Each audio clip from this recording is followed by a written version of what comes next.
Good afternoon, everyone, and welcome to the Real World Perspectives on Poverty Solutions speaker series. I'm really excited to see all of you here today and excited for our talk with Joey Mattingly from the University of Utah.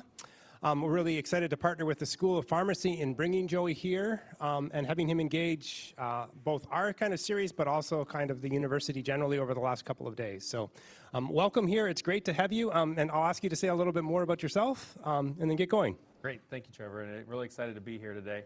As he said, my name is Joey Mattingly. I'm an associate professor at the University of Utah. I'm a pharmacist by training. I actually went to pharmacy school at the University of Kentucky and did my business degree there. Had no idea I wanted to be in health economics. I didn't know health economics was even like a thing or a career path.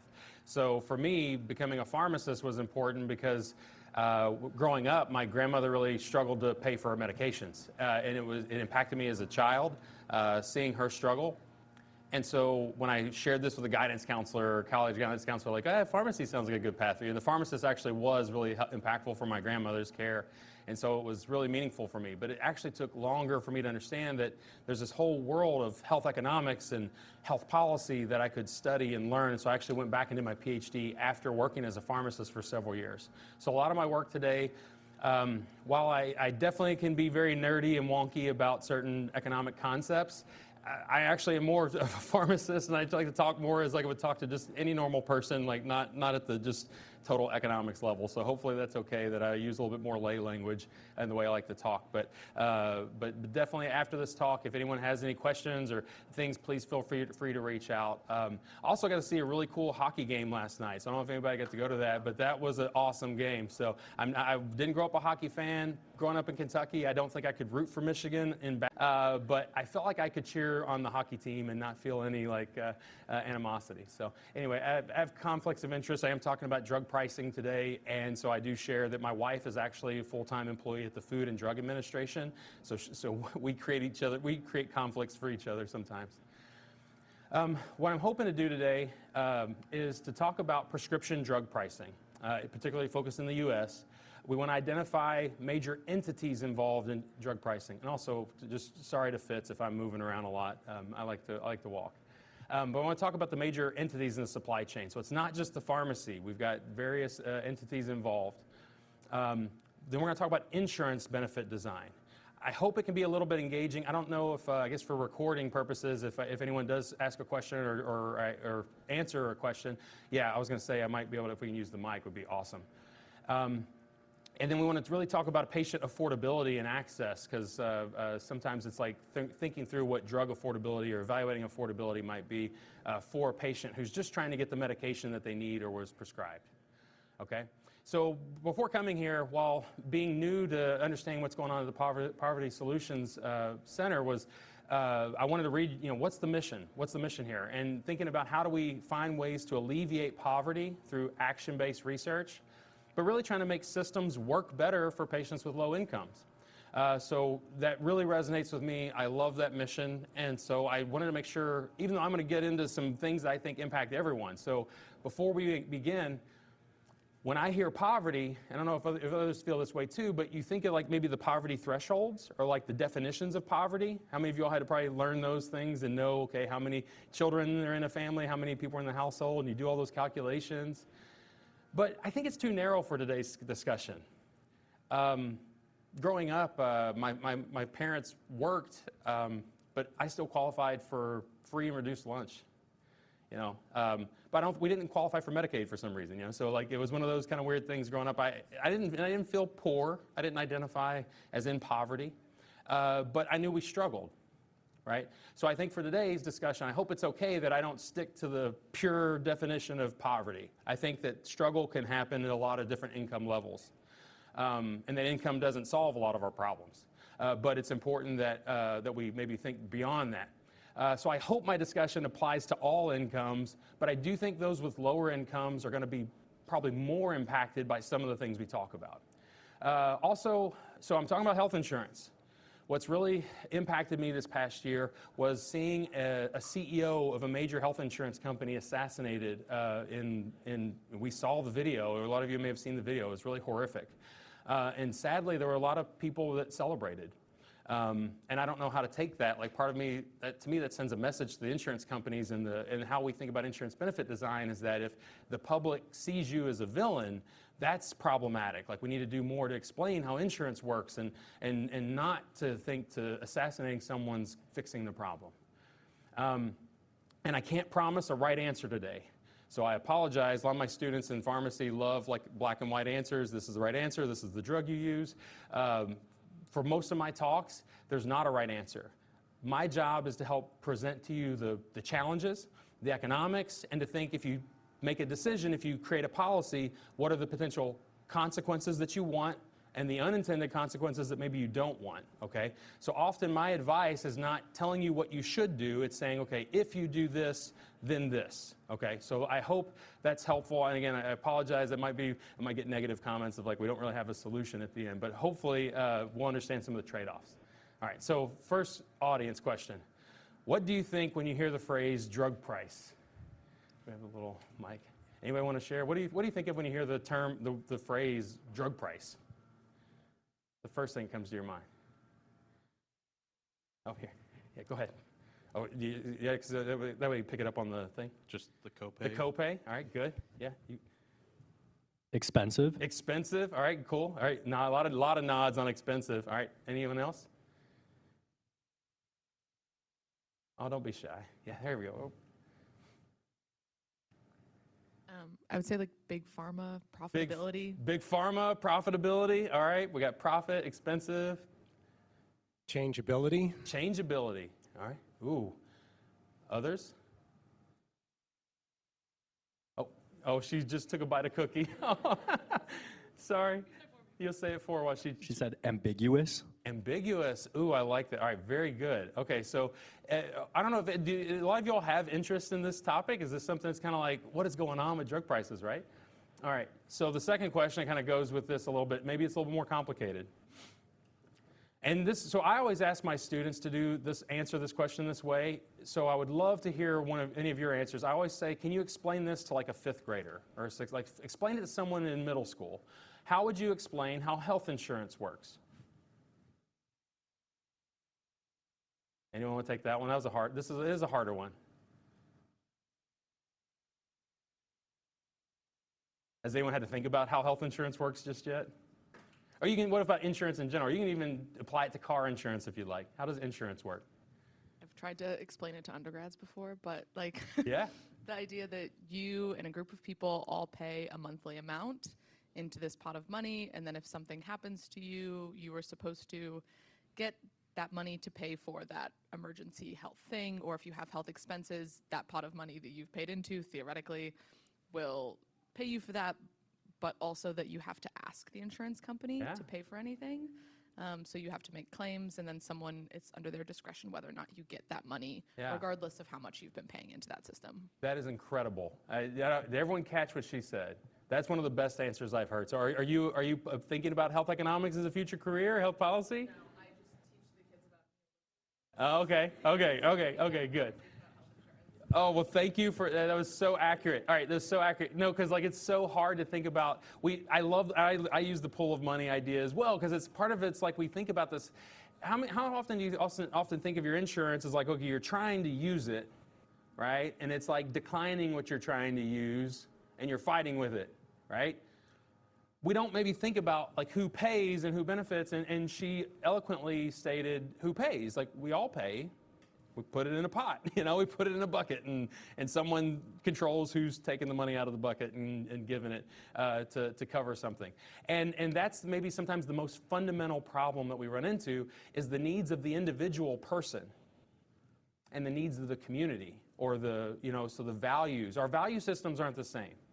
How many of you all may value certain things that others? How many times have you maybe asked your parents when you were younger for like a toy that you really valued, and your parents like, no, you don't need that? Well, you didn't have a prior authorization form to fill out to get the toy, but that might have been actually parents should try that. Let's give kids a prior auth form. But so part of it is like that battle between someone making a decision for you and you not having the agency or the autonomy to make the decision for yourself or work with your physician or provider. So thank you. That was money. So how do we have the term employer-based insurance? I want to give a little bit. So part of my teaching, I like to go through some of the history, how we got here. Okay. In the United States, we have a lot of people who are, they get their health insurance through their job, through their work. Okay, so employment-based insurance in the U.S. began as this kind of quasi-social experiment. In the 1940s, we were battling a war in Europe and in Japan, or in the Pacific. We had wage freezes, and part of the ways you could maybe recruit employees is maybe offer them other benefits without giving them higher wages. So, you know, healthcare costs were starting to rise a little bit, and medical insurance started developing in the 1960s. Similar for pharmacy insurance started developing, where rather than you just buying the medication that you need, and if you travel to some countries, you can still buy a lot of the medicines that you need out of pocket, like just with cash without using any insurance, and it's very much acceptable. Right? But here in the United States, once the medications started getting more expensive, yes, in the 1960s, they were getting more expensive, to a point where we started thinking about prepayment of purchasing these things. And so insurances started developing. The earliest insurance companies were the Blue Cross Blue Shields, and we'll get into a little bit more of that today. But then as for-profit companies entered the market, it started changing. Instead of the whole community, like all of us being at the same level of, or like a community pool of risk, for-profit companies might identify healthier patients or people that would attract using actuarial risk. Has anyone heard the term actuarial risk before? So a few of you have. So thinking about that, if you are, I always use car insurance as like the best way of like talking through this for those who are maybe new to this space, because often when you're young, it's car insurances that you first get hit with, right? How many of you all had that conversation with your parents when you turned 16, 17, getting your license, and the car insurance conversation came up? Are there differences in how we pay for car insurance? Are young people impacted a little bit differently than older people? Is it still around 25? It's like, isn't it like 25 is like when the magic number is for individuals? It used to be. I don't know if it's changed. Also, gender. You know how boys and girls often, when they're 17, like a young boy has like maybe double the car insurance premium that the young girl has? That's based on actuarial risk. The young boy is at a higher risk of wrapping that car around a tree and totaling it, right? And so based on that math, they say, okay, in order to insure this individual, we're going to need more premium or more monthly payment amount. Okay, so actuarial risk is really important. So where does that apply in healthcare? Like, why was this a problem years ago? Any ideas why? Like, who's more expensive in healthcare? I'd love to hear if anyone's got any. Oh, here, mind if I grab that mic for me, Trevor? Oh, mind if I grab the mic? Oh, all good. Anyone want to guess, like, why would the difference between like boys and girls and car insurance be maybe a little bit more problematic in how we think about it for healthcare? Who's more expensive with healthcare?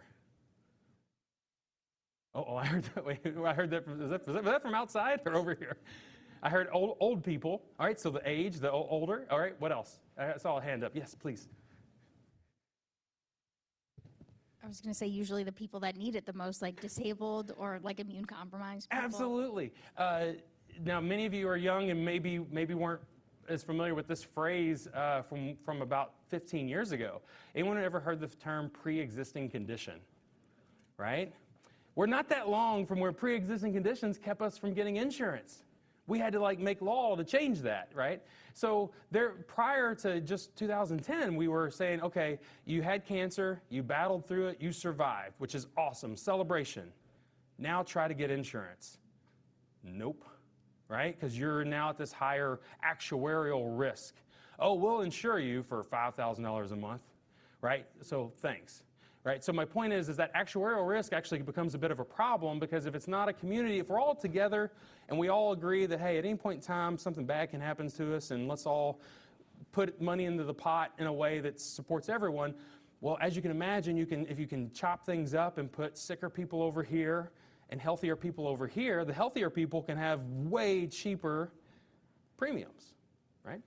Okay, so anyway, and then as businesses got bigger, they start self-insuring, and so we actually have these crazy kind of scenarios where employers now have more incentives because they can pay for all their employees' health benefits, and then they can manage the ins and outs of your premiums, and if they spend less than they take in, they can maybe put those in reserves and save that money or use it for other things. So a little bit of math for you.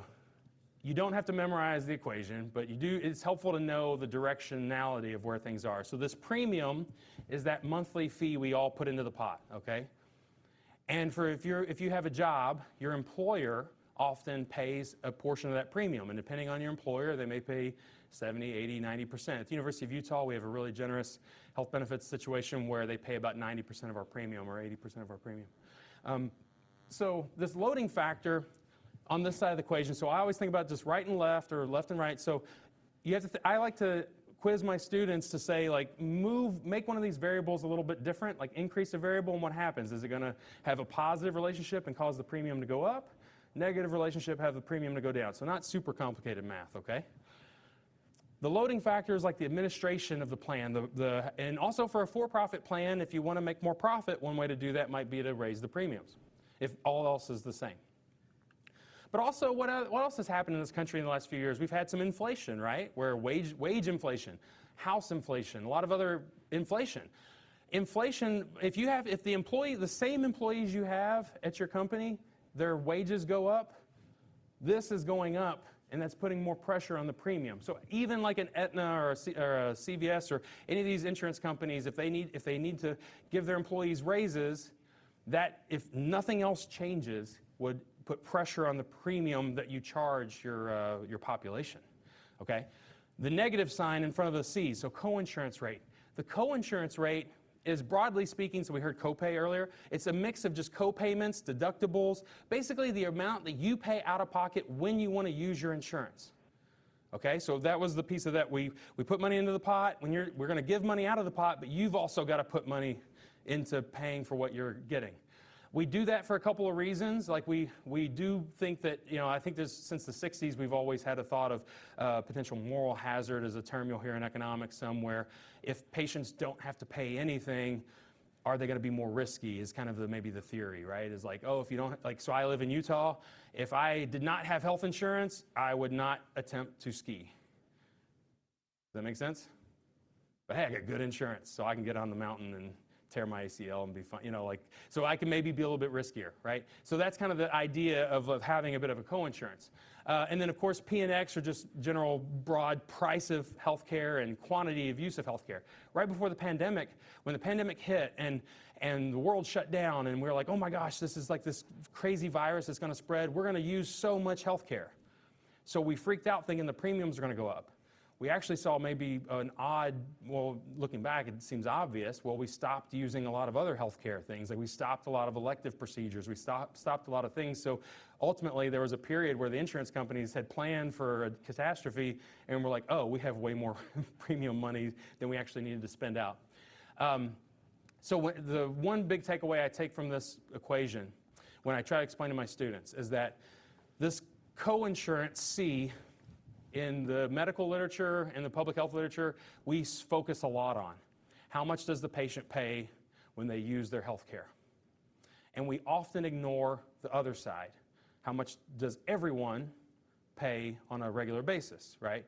We're going to talk about that more. I think policy-wise, nationally, we're going to be talking about that a lot because premiums are looking to go up a lot in 2026. But then I also kind of translate that a little bit. I say the C, the coinsurance rate, I consider that a tax on the patient trying to use their care, okay?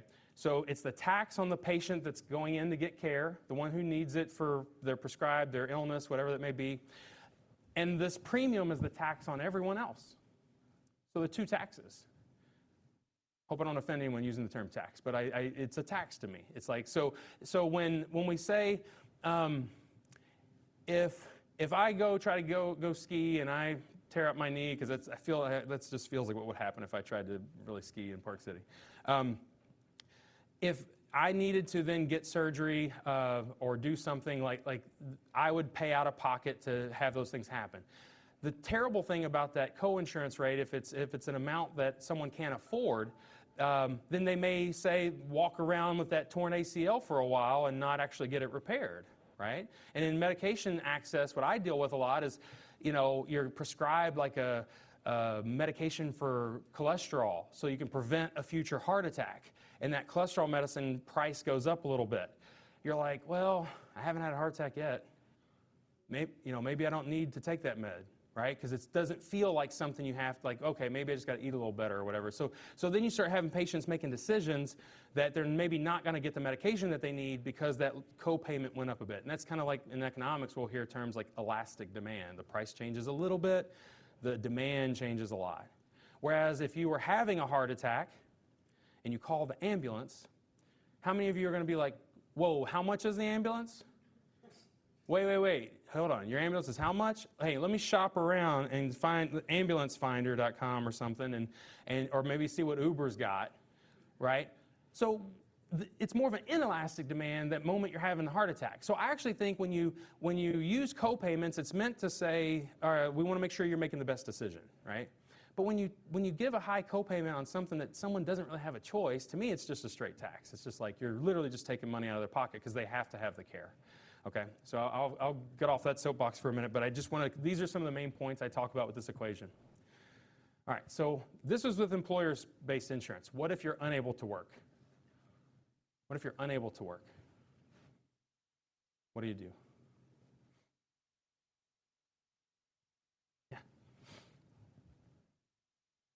You could get insurance through the government, possibly? Yes, absolutely. Medicaid, absolutely. Medicaid's a great answer, absolutely. So Medicaid has, and back to my little history lesson, during the time as the employer-based insurance was coming up, we recognized that in the 1940s that we needed to do something for those who are older and those who were unable to work.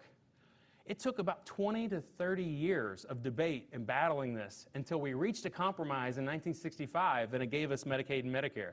We could not settle on a universal, everyone gets covered kind of thing, but we haggled and we got those for the low income and an insurance for the older. And it was a compromise. So it's something as in health policy I try to teach, like now we're in 2025, thinking forward, like it's really important to know how we got here, that we were battling these kind of debates about how we get insurance for those who maybe can or can't work. And then, because a lot of people are very happy with their insurance where they work. Like I would say I'm very happy with my insurance at the University of Utah. And so you get people who are maybe averse to changing their insurance if they're happy with what they have. All right, so with all that, that was a big intro, but let's talk about the pharmaceutical supply chain. So that's not just a health insurance lecture. Wall Street Journal published this last year. Same drug, 22,000 different prices. What did I hear the ambiguous earlier? I think I heard ambiguous was like one of the things, right? How on earth could we have 22,000 different prices for the same medication in the US, right? So in the United States, we have a manufacturer of a drug. Okay, that's the drug company for the branded drugs. Those are the drug companies that do a lot of the research and get a patent on the drug. And those are when you see the commercials, it's most likely those guys. Okay, like the Pfizers and Mercks and Now they don't send the drugs to pharmacies. They use wholesalers, and in the United States we have 3 major wholesalers that distribute the drugs across the country. And in the U.S. we've got about 60,000 or so outpatient pharmacies. Okay, and then you've got patients. This is if no insurance exists. However, we actually do have, since we have insurance, you're not buying your medications by taking cash out of your pocket and going to the counter for most patients. You hire, you have a payer insurance company, maybe through your work, as we said, it could be the government as well, Medicaid or Medicare. And then they hire a pharmacy benefit manager, or PBM. If you Google PBM, you're also going to see lots of comparisons with the devil. They definitely get hit pretty hard politically. Actually, I'm traveling to Vegas in a few weeks at a conference to explain this to lawmakers as well, because it's easy to battle this middle person, but who is this middle person representing? Back to the analogy of putting the pool and our money in a pool, we hire a group of experts to then say, okay, how do we distribute who gets to pay for what? So we hire these companies that have been around since the 1960s, started by pharmacists, to manage the pharmacy benefit, to say, okay, there's these 3 drugs for this disease. We're going to pick this one. And by picking that one, they can then go to the drug company and say, hey, we've decided we want to use your drug over your competitors. But if you don't give us a really good price, we're going to go to your competitors. And they negotiate, they play off of each other, okay? So they try to get these rebates and discounts for you, for the people that they cover. So one drug will have so many prices in the U.S. because we have 60,000 different outpatient pharmacies. 24,000 of them are independently owned small businesses. We have many drugs. If anyone's ever had amoxicillin or Augmentin, like a little bubblegum medicine when you were a kid, or had for blood pressure, have had, maybe seen drugs like lisinopril. These drugs are very common. They've been generic for several years. They may have 20 to 30 different generic manufacturers. That's why the costs are actually so low for generics. We often hear the term expensive with drugs in the United States, but that's because of the brand name drugs.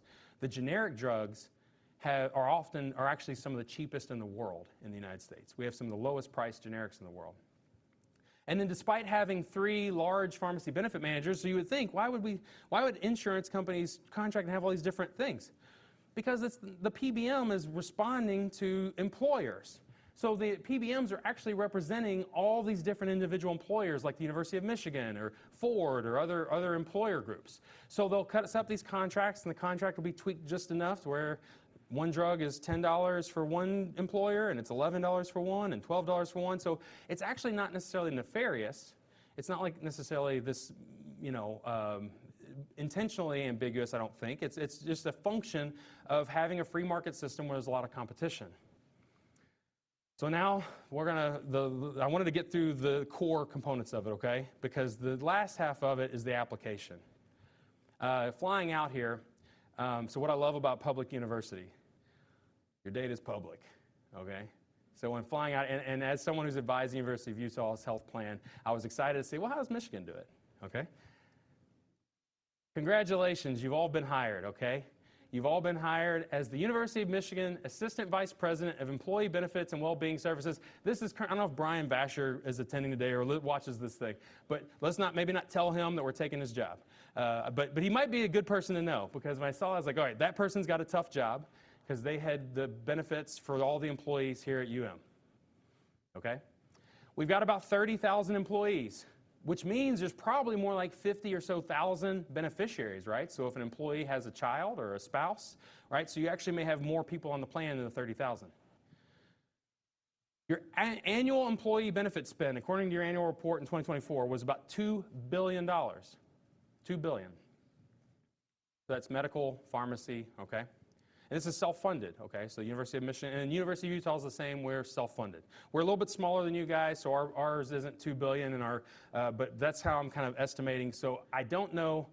You all do have to post your insurance reserves. This is the amount of money this is the pool.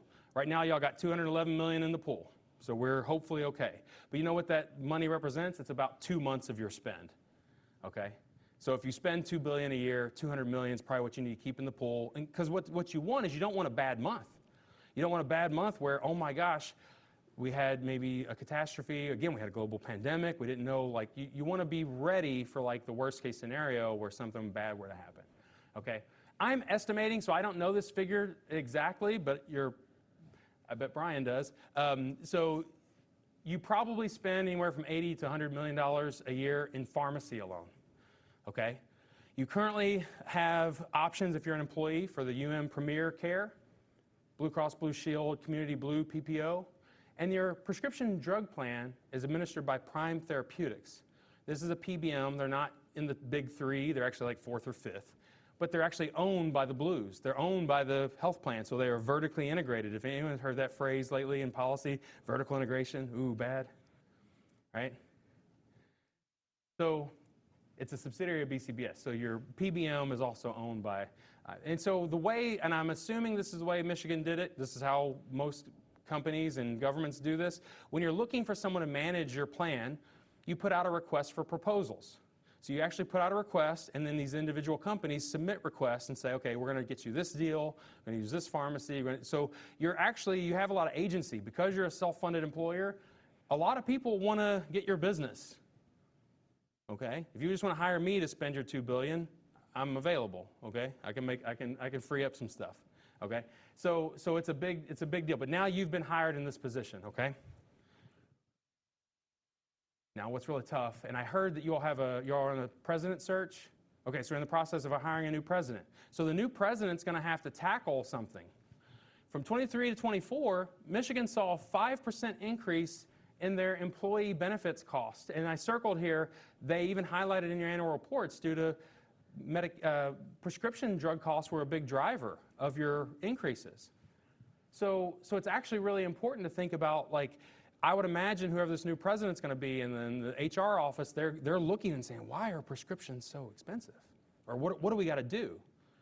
We got to think about the money coming out of the pool, and maybe we have to decide, do we continue paying for what we're paying for? Can we get a better deal? Like, these are the things that people will be asking. So now let's go back to our premium equation. And I just picked one of the plans, so I picked the UM Premier example, but you could do this for each of the ones as you're selecting your benefits. Oh, and we're in October right now, so it's probably open enrollment for next year. If y'all have already selected your benefits, I apologize. Maybe this would have been helpful if we did this before you selected. With that said, I study this every day, and I still get terrified when it's open enrollment time, because I think I'm going to select the wrong one and be in trouble, like when I do get hurt on the mountain. Okay? So anyway, when you're selecting this, so I just picked the one for the employee and spouse. The premium is actually $18.44 a month. What I love about Michigan with the way they show it, it's very transparent. $18.44 a month for, that's, you know, a little over like $20,000 a year just for the premium alone to cover health and prescription benefits. You pay $4.92 a month, which is no, like, I mean, that's not nothing, right? It's nice that Michigan's paying a big chunk of it, but imagine if you didn't have University of Michigan supporting you and you went on the open market and tried to get this yourself. Now you're paying more than like a mortgage just to cover your insurance, okay? But I actually think this is probably pretty good. Like, I think it's comparable to what we have at Utah in terms of what I'm paying and what I think we're getting.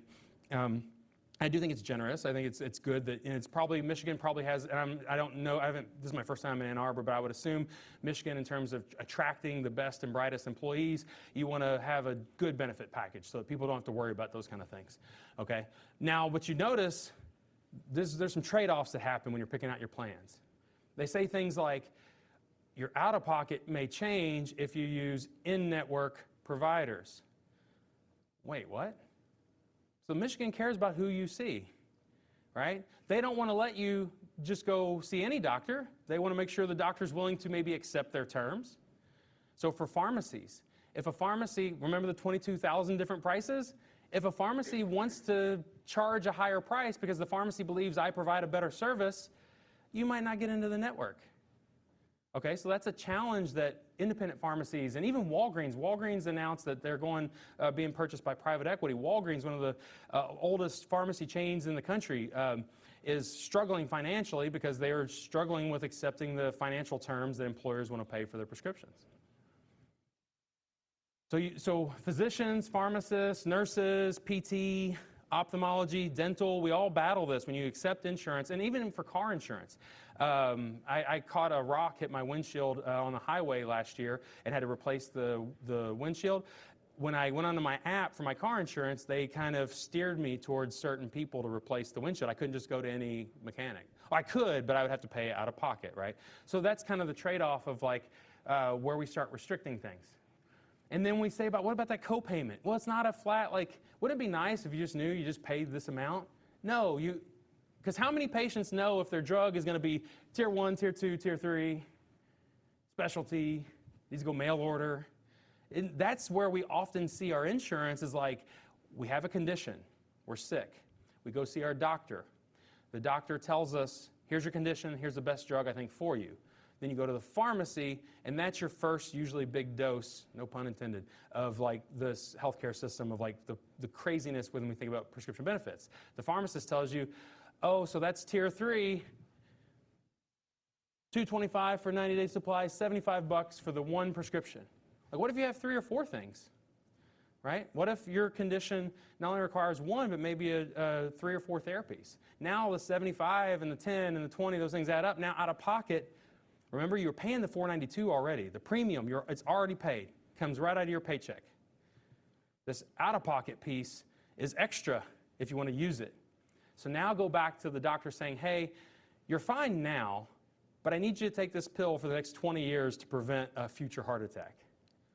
That's why a lot of things like statins and cholesterol medicines are so hard. That's why it's really important we don't have copays on chronic things that are going to impact you in the future, because we will pay for something we need right today, but that prevention piece is hard for us sometimes, because it's like, am I going to pay this $75 every month to hope I don't have a heart attack in 10 years or 20 years? For hepatitis C, we saw that with the drugs. Hepatitis C for a lot of patients. So I did a lot of community work in Baltimore, and a lot of our patients, Hep C was like the 4th or 5th problem on their list. Their Hep C was not the issue. Hep C is kind of a silent disease. You may have the virus and not know that you have it. And you may not see the effects for 10 or 20 years until your liver starts getting fibrotic and hard, and you actually start having problems in 15, 20 years. But today, if you told me I needed a $1,000 a pill cure, and my out-of-pocket payment might be a percentage, so maybe the insurance is picking up most of it, what if my out-of-pocket was a couple $100? And it's literally not my biggest problem. Maybe I'll kick that down the road, and I'll keep the virus in my system.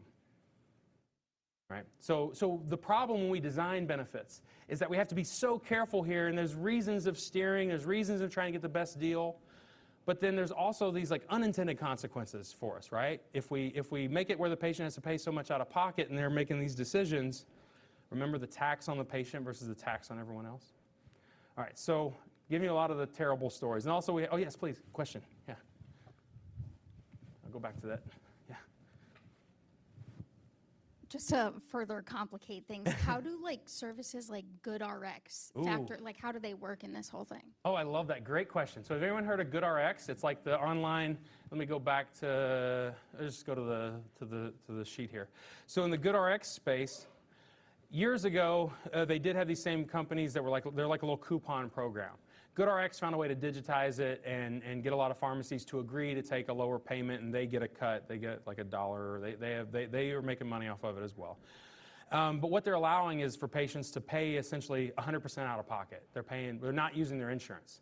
I didn't get into my previous life before academia, but I was a district manager for the Kroger company. I don't know if you all have Kroger up here, right? Walmart, Kroger 20 years ago had what was called a $4 drug list. I don't know if anyone's heard of this kind of stuff. And now you all probably heard of that Mark Cuban guy? Yeah. Okay, all right, so y'all have heard of cost plus drugs, right? Mark Cuban's doing the same thing, and I love it because Mark's like, oh, I'm the most innovative person ever. It's like, dude, Walmart's been doing it for 20 years. Like, it's just cash only. It's like not using your insurance, okay? So GoodRx is amazing for like the cholesterol medicines, the blood pressure medicines, the antibiotic that you need that's generic. It's really, it's hard for branded drugs. If using the Hep C drugs as an example, when those first came out, they were about $30,000 a month for 3 months, so about $90,000. I saw some eyebrows raised, yeah. Think you switch into pharmacy? No. Yeah, $90,000 for that therapy. Coupon ain't hitting that one. You know what I'm saying? Oh, that discounts it to $82,000. You saved me $8,000. Hooray, right? So that's the problem, and I've always challenged, and I respect Mr. Cuban for what he's doing, but I'm like, you're still fragmenting the system. We can't. So my challenge is often like GoodRx is maybe good and it's a great short-term thing for the patient in front of you. It's probably not a good system, because remember, as we're thinking about alleviating poverty at a system level, it's probably not a solution long-term. But I love that you asked that. So back to like our supply chain here remember, you've been hired for the VP of Benefits for University of Michigan. What do y'all own? You own a hospital system. Y'all are the provider, you're the employer, you're the provider and everything, right? So when you tell Prime Therapeutics to design your benefits, do you think you probably preferential, like is it easier for a Michigan provider, physician to probably get in the network? Vertical integration, baby. Okay? So all these things to think about is there's maybe some benefits to going to Health Sparrow versus a competing hospital, right? So that limits patients. So patients from a lot of perspectives get mad at this, right?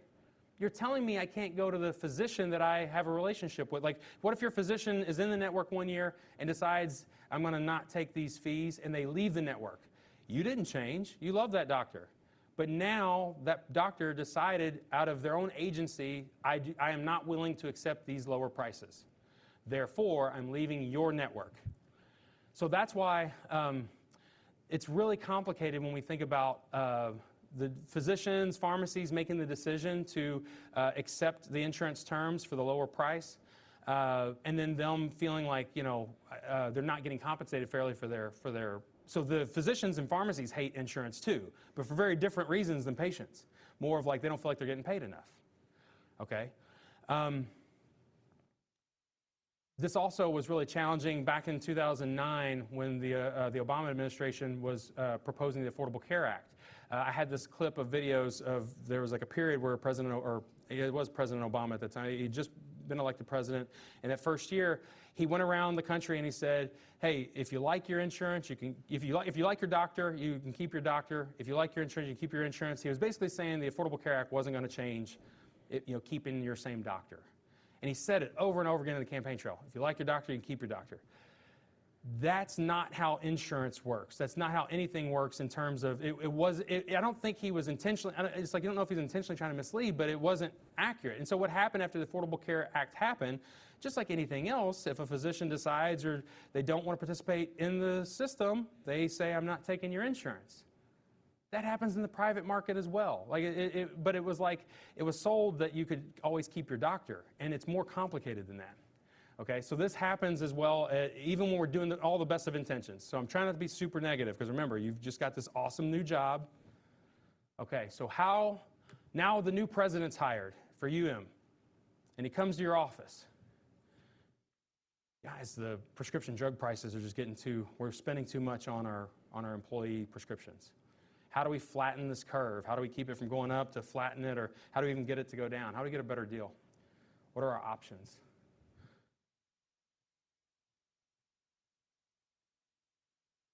Yes, please.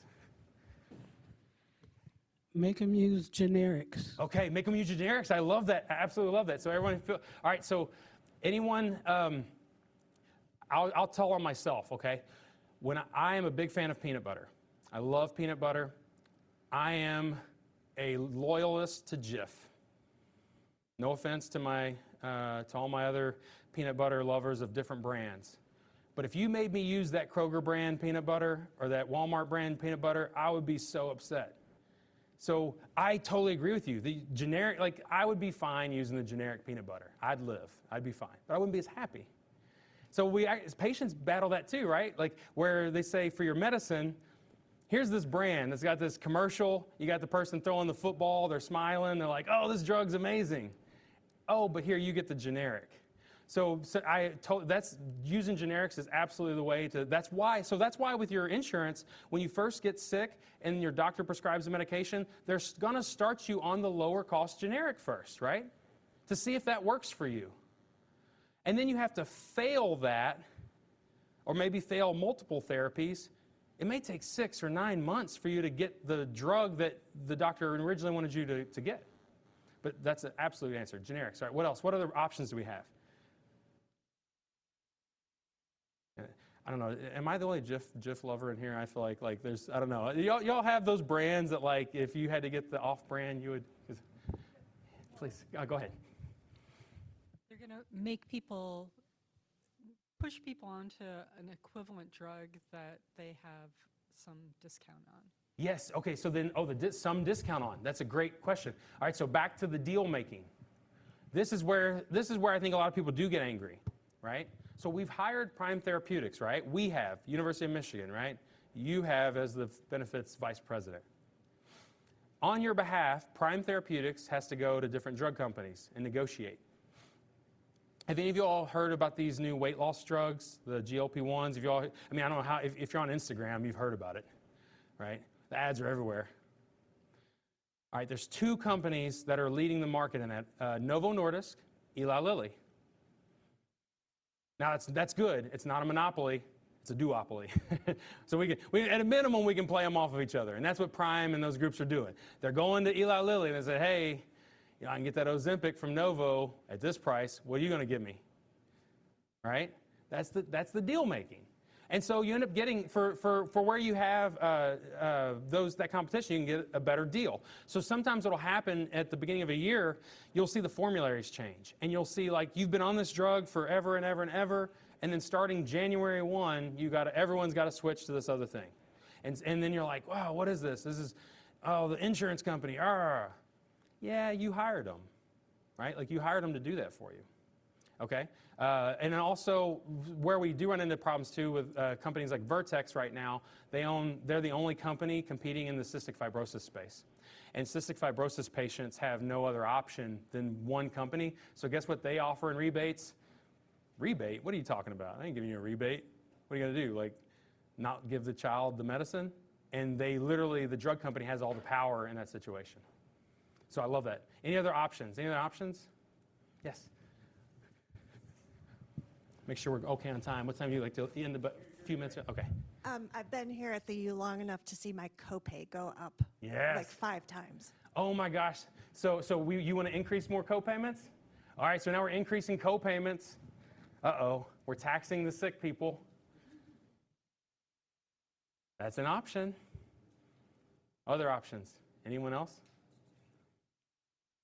I love asking students this because often, like, the more and more I'm in this space, I get I get boring and I don't think innovatively. Often my students come up with even cooler options. I'm struggling with an answer, but knowing that we do have a health system, is there any way that we can effectively cut costs of said health system? Did you just cut the cost for our physicians? Did you just cut their salary? All right, someone write that down.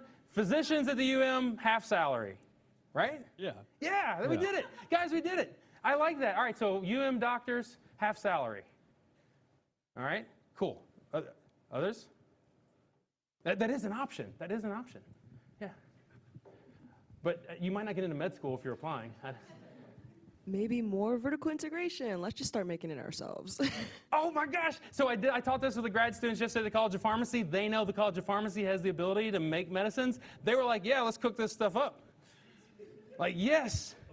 I was joking, but literally when I was at the University of Maryland, I pitched the same thing because we had manufacturing capabilities. So vertical integration actually can be positive.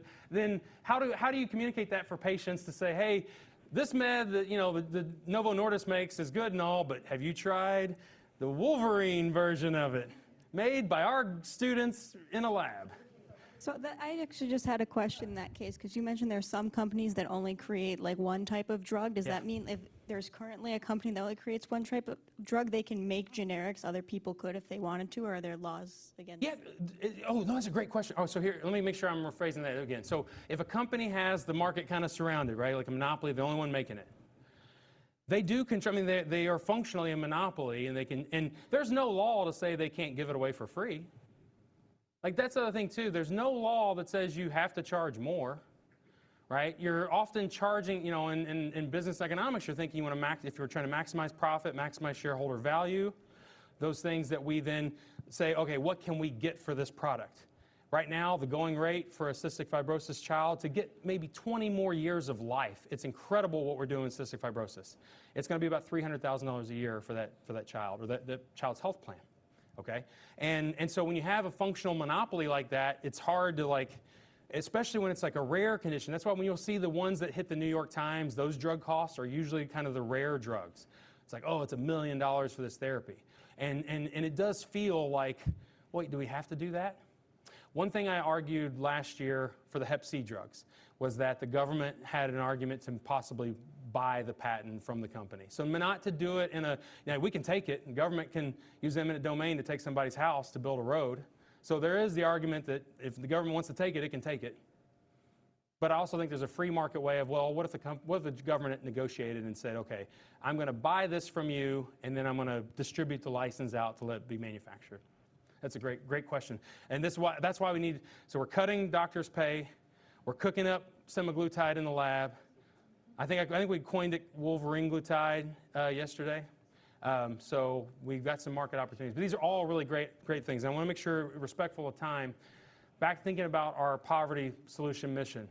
We're trying to find ways to alleviate poverty. I appreciate you guys, your comment, not to make light, I'm trying to make light because when you think about the unintended consequence of what you said, but what you said is spot on, okay?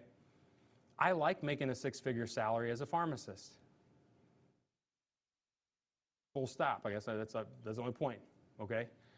Pharmacists didn't always make $100,000 a year, right? So, I mean, sometimes maybe we do have to have the conversation about what is a fair pay for a professional, what is a fair, and it's really hard. It's really hard to have these conversations because you're talking about someone's livelihood. How do we make these systems work better for patients? So I did say I didn't have a lot of solutions for you because I want to share the intended and unintended consequences. And I want you all to think about, you propose the policy and then think about the downstream impacts, okay? So like the idea of the vertical integration, and we produced it here at the University of Michigan, I think the positive would be is you absolutely could bring the price down. The negative would be is maybe how do we communicate it? How do we make sure patients feel confident that the University of Michigan can make a safe and effective product, right? Or that if we're going to say, hey, Michigan doctors and pharmacists, we love you, but we need to bring costs down, so we're going to maybe we're going to bring salaries down, right? Like that would be, a challenge. So if we want to, and I broke it out into two of the main things, right? If we want to hope to alleviate poverty, I first start to say Medicaid, I think is great if you qualify. It's great if you qualify. But we need more options above that Medicaid threshold. We need more options if you're not at that Medicaid eligibility, so that maybe you have some other options you can afford. We need to possibly revisit the patent laws. The drug companies that I work with do not like me saying this. Right? We've had the patent laws in place for a long time. Since 1962, we've used the randomized controlled trial process to make sure they're safe and effective. I think we have one of the greatest pharmaceutical industries in the world.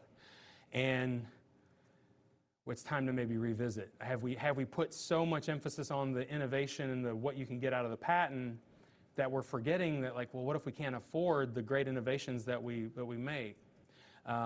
The labs in the 1960s that created the polio vaccine and the measles MMR vaccines, they did not believe in commercializing the products. And so you don't always have to invent and innovate for billions of dollars. It can also be to change the world. So I think we just have to have an open conversation about it. And I'm not I do believe in the markets, and I do believe that there's ways of doing it, but we have to have legitimate conversations about it.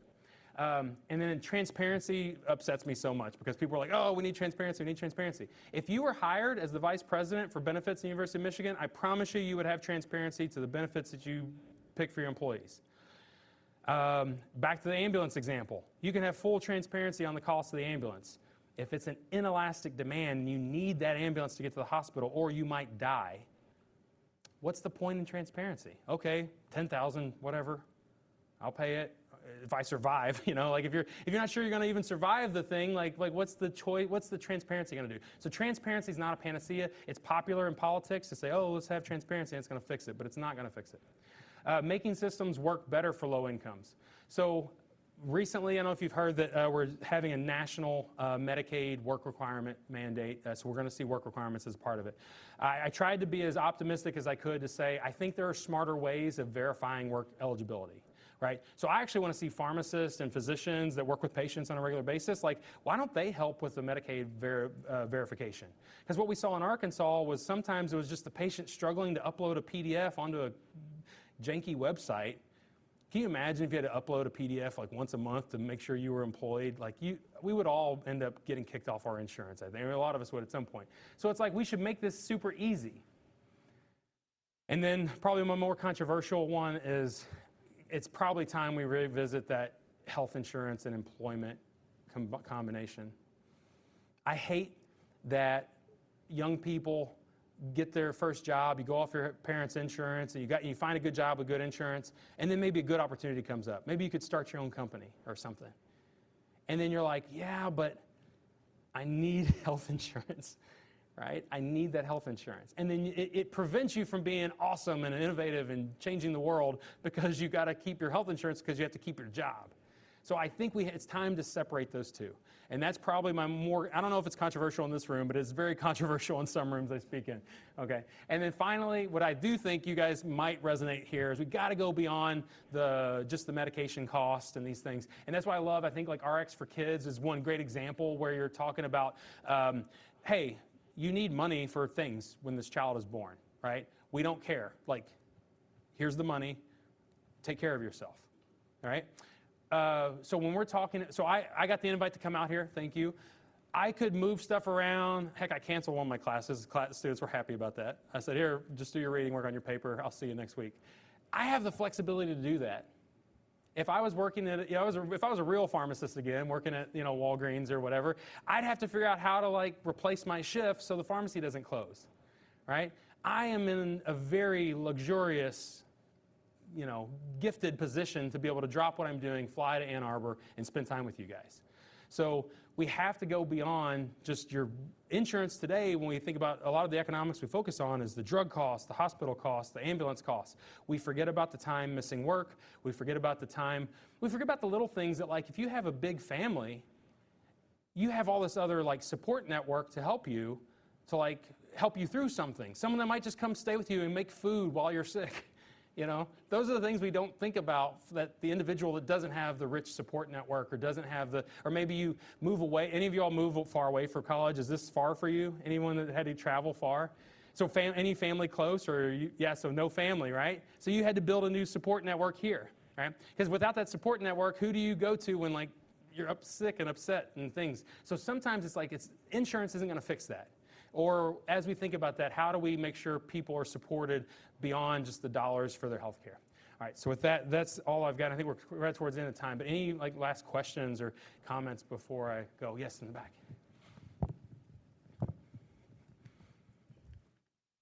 Hello, my name is Molly Ominski. I appreciate your background in the lecture today. I have a master's in regulatory science, and I work for Park Davis, Pfizer, and Amgen. So I'm sorry. I have that perspective. But I have a couple questions. The first one is, can you speak to off-label use and insurance coverage? Because especially for newly developed medications, that's something that's not covered. Metabolism, it varies from person to person. Absolutely. But for life-threatening diseases, that's definitely something that's used. The other question I had is the approval process for approving medications long-term. Like Lipitor was developed in Ann Arbor. Yeah. And we know, the safety, we're familiar with the safety and efficacy long-term, versus newer medications. Okay, great question. So the off-label use, this hits close to home for me. So I introduced myself talking about my grandmother not being able to afford her medications. There was a particular medicine 20 years ago that for her, she needed to have much higher dose than what was studied. And so the doctor started pushing the dose higher and higher. And the insurance was like, you don't have the evidence for that, right? So off-label use, your insurance company will push back. Because remember, we have the money in the pot. We have a company with experts that are also reading the literature too. And you have a physician with a patient in front of them. It's like, this dose isn't working. I don't have a whole lot of options. Maybe I'll push the dose. Or maybe I'll try this other drug based on the science that I know could be used off-label. Maybe we've seen a little bit of a study. But we've not seen the rigorous RCT, randomized controlled trial, or the rigorous evidence to support it. So you often have a physician with good intentions trying to try something, and a patient's just looking for relief. And then the insurance company, in a way, is right too, right? In a way, the insurance is like, well, how do I know you're not? So, because you see bad examples too. So we see bad examples of people microdosing things. You're like, wait, microdosing, what does that mean? Oh, I'm just going to take very little of it. Okay, well, what does that mean? And then you try to follow, all right, is there evidence that says that you should do that? So we see bad examples as well, where maybe we're using marketing tactics to get to use it versus forcing the investigations. But to your point, to get a new indication so that it's on label, not off label, the manufacturer has to spend millions, tens of millions of dollars to recruit and do clinical trials, or to work with universities like University of Michigan to have a clinical trial or study it. So it is then expensive to get the evidence that we want. So the answer is, when you're thinking about these things, is I think both are correct. I think it's important that physicians have the ability to prescribe within their practice that may or may not, the evidence may not always show it, but you also have the humility to know that what if we're actually just prescribing something that's wasteful? And so that's the maybe push and pull from the individual to the population. Sorry, what was the second question? Second question was on the approval process. I don't know if I covered a little bit of that as well, but the approval process, when you think about a drug and drug indication, I do love our pharmaceutical industry, in our regulatory industry. I'm very I'm biased. My wife works at FDA.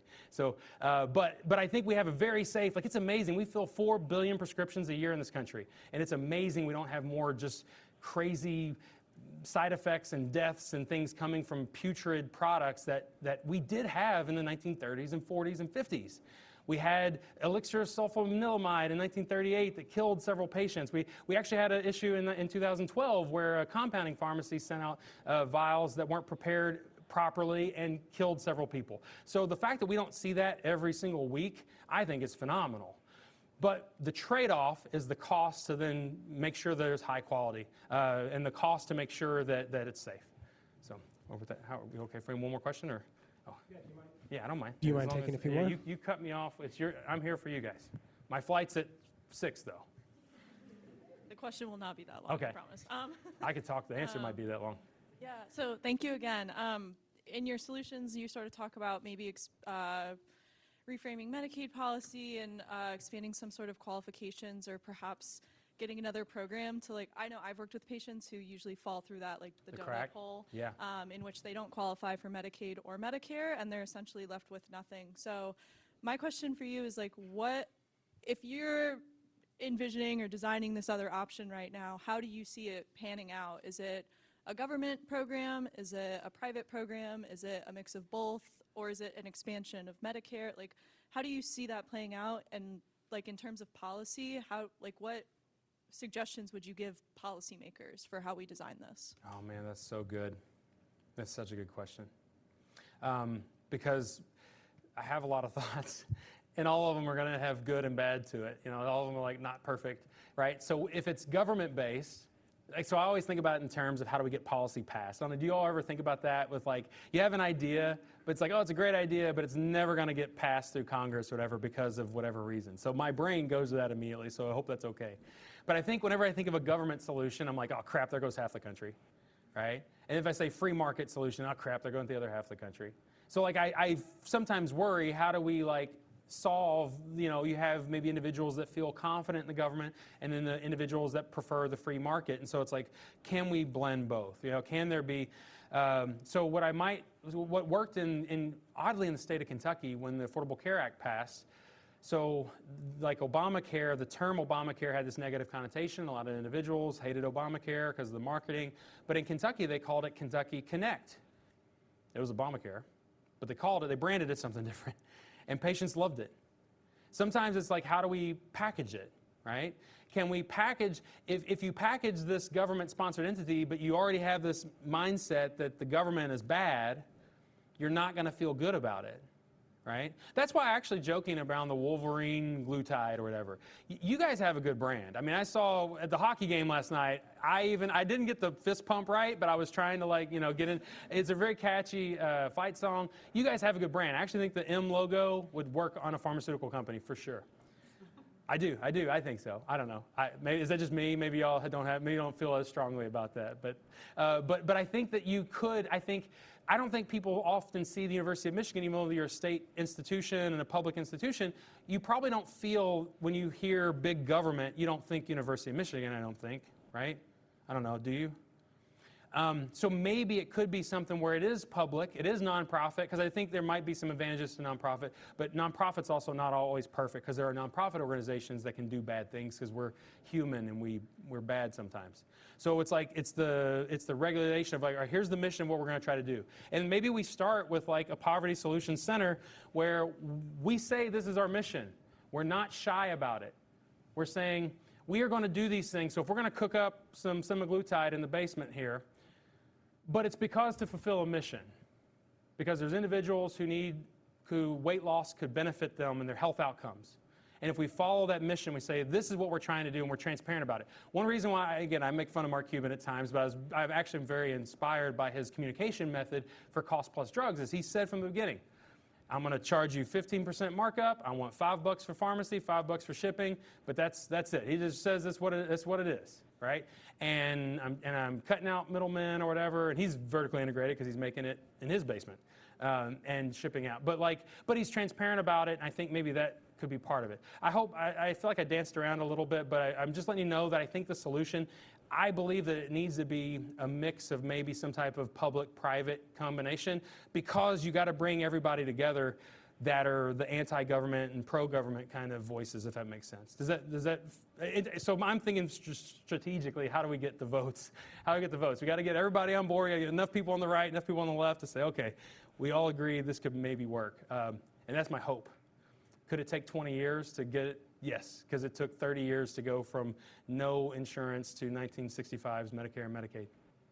Yeah, question back. Yes. Yes, I had a few questions about trying to understand the context of this market. So first of all, on the demand side, trying to think of, so when we think of like price elasticity, we think of like responsiveness to price. Yep. But in this market, patients are not the ones who decide what medicines they're going to take. So when the provider is making decisions about what medications to prescribe to patients, are they also like maximizing the patient utility, taking into account like the price that it's going to cost for that patient and that patient's insurance benefit plan design, or is it purely just based on, I think this is the medicine that's going to have the best effect for your indication? I love it. Can I start there? Because I know you have a couple questions. Can I just start with that one? So I love that, and I think when you think, so this is the agency problem, or the problem where you have a expert. And for me, it's like when I get my car fixed, I just trust they got to, you know, if the mechanic gives me the wrong thing, I just got to go with it. Like I have no way of fixing this car on my own. So I'm trusting an expert. Same with our physician or our nurse practitioner, whoever's our provider. We trust that they're giving us the best thing. Is the physician trained always in the economics or like having the conversation with the patient about costs? Is the physician always the best person? I was talking with someone before the presentation that I think here at the U, it sounds like you all have team-based medicine where you may have care coordinators or people on the team working with the physician, so the physician maybe isn't put in that awkward position of, hey, I got the diagnosis and treatment right. Why don't one of y'all handle how we pay for it, or like talk through that? So maybe the team-based approach is really good, but it's not. You're not going to see that everywhere. You're going to, not every place is like University of Michigan or Academic Medical Center. We did a survey of physicians and patients, and did focus groups with patients on having cost conversations with their doctors. It's actually a mixed bag, because some patients, they don't want the doctor. They feel like they shouldn't talk to their doctor about cost because they don't feel like that's the doctor's job. Two, they're afraid if they tell the doctor they're worried about price, maybe the doctor won't give them the best thing. They'll give them that off-brand stuff instead of the good Jif. You know what I mean? Like, you want that branded stuff, or that better thing that's going to get you, because at the end of the day, you're so right, though, that it's that shared decision-making between the two to make sure that the physician works with the patient to come up with the best plan that's going to be fit for them. And I think it takes a lot of trust.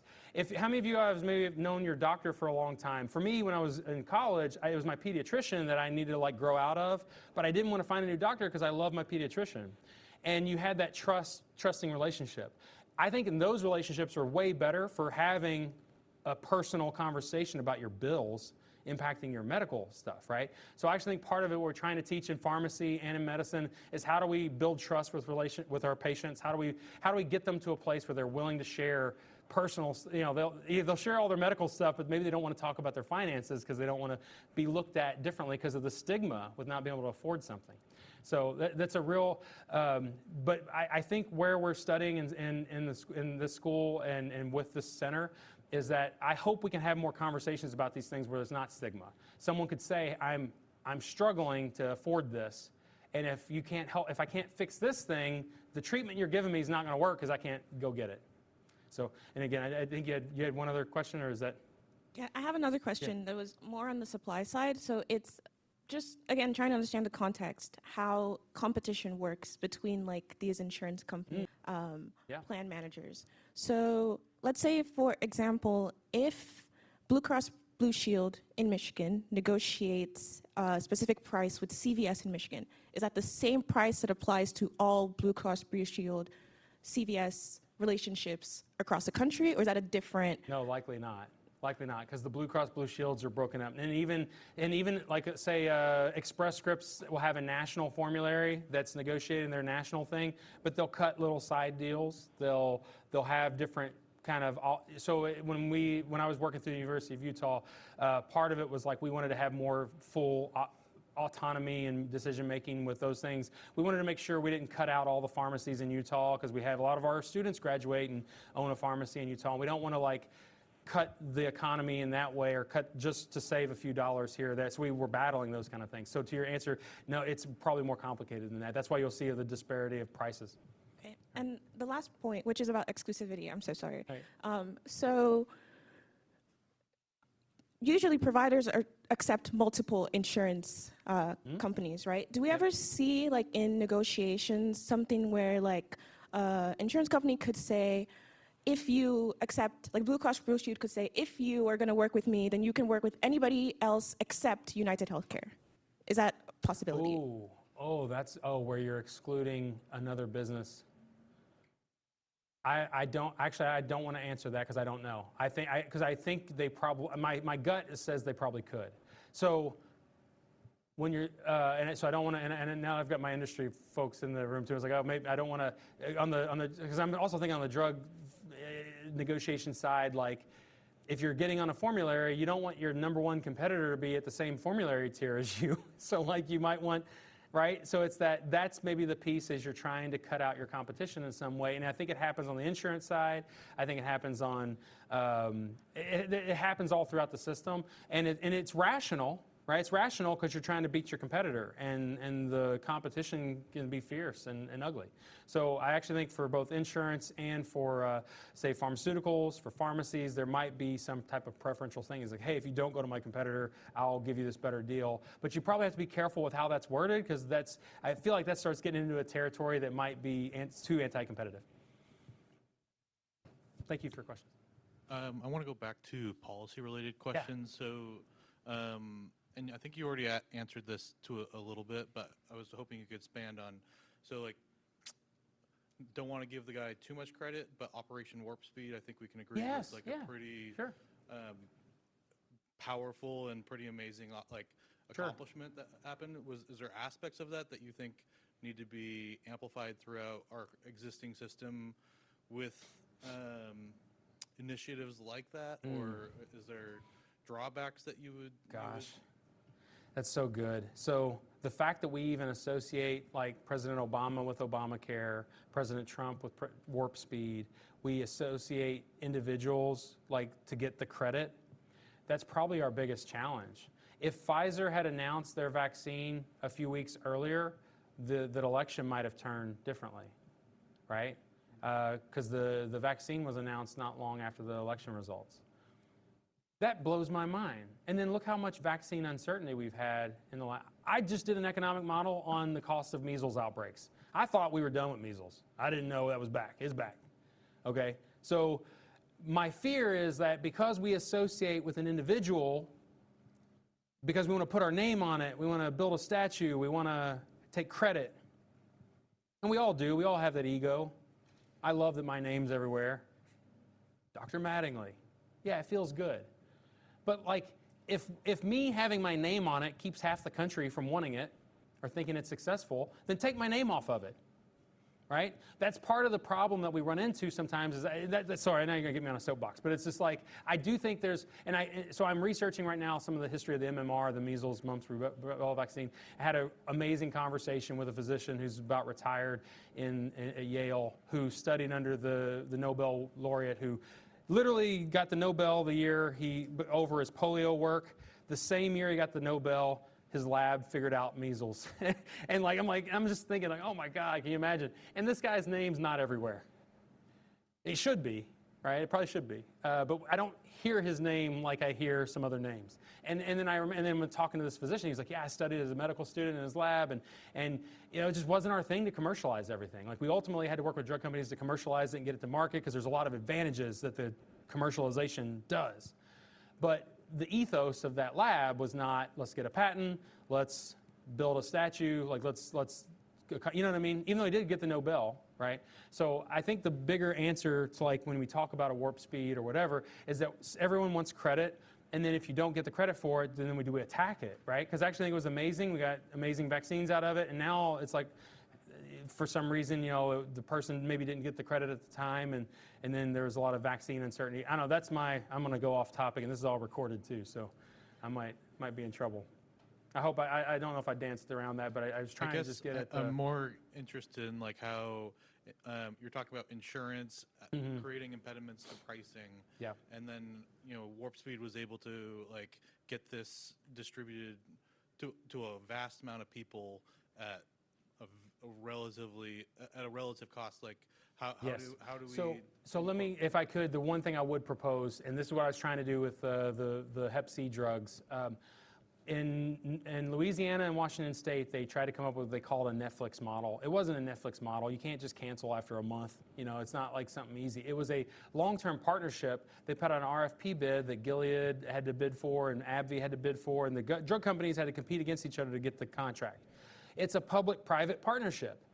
I think drug companies are amazing at things like marketing. They're really good at marketing. So for Hep C, and you want to get more people to get tested for Hep C, could we ask the drug companies to help us with the marketing? Because like they are the best at it, right? And then bringing research to the market. Work with the universities are amazing at getting basic science moving through. But then there's a period in the university where we start getting limited in what we can do, and we could really use the Pfizers and the Mercks of the world, and yes, even the major insurance companies in the world to accelerate it at a rate that we can't even do at the University of Michigan. So that's why I think that we can't vilify a drug company or an insurance company. We actually need to say, like, well, what are they good at?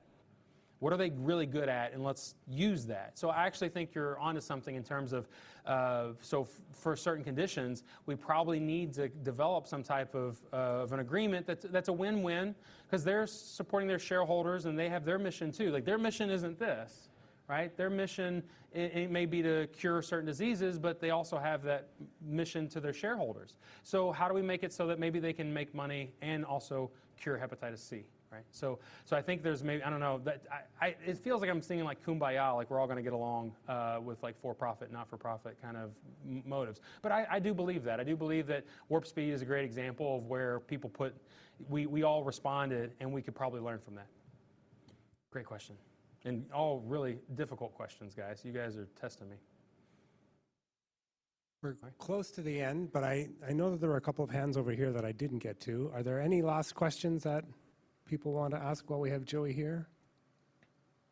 Oh, yeah. Oh, right. You get the. Oh. Oh, I thought you want. Oh, yeah. I'm good. Thank you. The cholesterol medications. Yeah. Who gets paid when the doctor? Yeah, why are you looking like I'm waiting for it. I'm waiting for it. You got it already. Who gets paid when they prescribe the cholesterol medications? All right, great question. So this is probably one of the biggest challenges in our system. So right now, if say the cholesterol medicine's like say it's $1,000, right, for the whole therapy for like a month's supply. Say it's $1,000. The drug company is likely not getting $1,000. The drug company is selling it to the wholesaler at a discount. The wholesaler marks it up, sell it to the pharmacy. Pharmacy selling to the patient, or buying through the insurance. But everything's built off of that $1,000. So the drug companies, in a way, feed the whole system. Because a lot of so pharmacies are often paid. So I told this to Congress because I think this is a problem in pharmacy. When I was with Kroger and I was a community pharmacist, if I was talking with a patient and talking with their doctor and we decided maybe let's try some diet exercise stuff, or let's do some other things so you don't need the medicine. Maybe let's try like a non-therapeutic, non-drug first, and let's do some lifestyle things first. I don't get paid because I only get paid if I sell you the drug. So the pharmacy has the incentive that they need to sell drug. Wholesaler has the incentive they need to sell drug. Manufacturer obviously does. Right? So so they all get paid. Does the doctor get paid? All right, great question on does the doctor get paid? Well, this is recorded, right? We can delete parts of the recording, All right, so we Joey. might need to edit some of this because, I'm sorry, Michigan, yes. So if you are routing it back through your own system and you're vertically integrated, your providers benefit when we prescribe products here through the University of Michigan. I'm sorry to deliver that. But that was news I had to deliver to the University of Utah, and then I was no longer on that committee anymore. I know. But I don't think at the, my heart says that 99% of like the providers, I'm a pharmacist, and I told many of patients, I gave them the honest advice. I always treated my patients like my grandmother was my patient. I would give them the advice that I thought I would tell a family member. I think that's the way that you should practice medicine and practice. But are there motives to like, yeah, if you don't sell the product, you aren't bringing in business.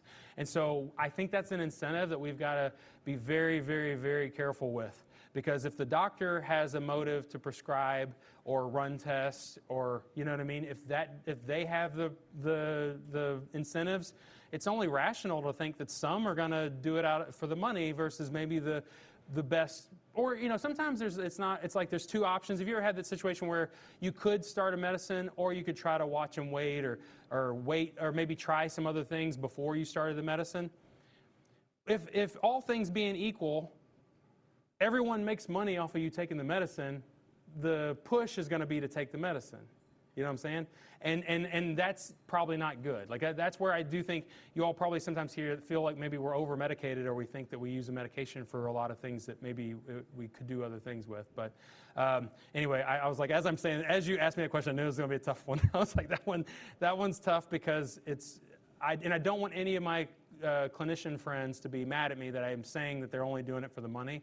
I do think it's complicated. I think they're trying to do the best, but it probably doesn't hurt to route it, keep it within our University of Michigan system.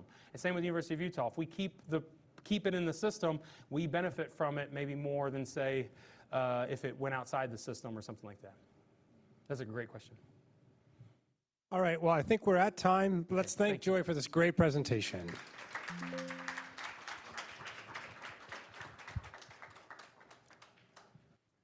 See you all next week.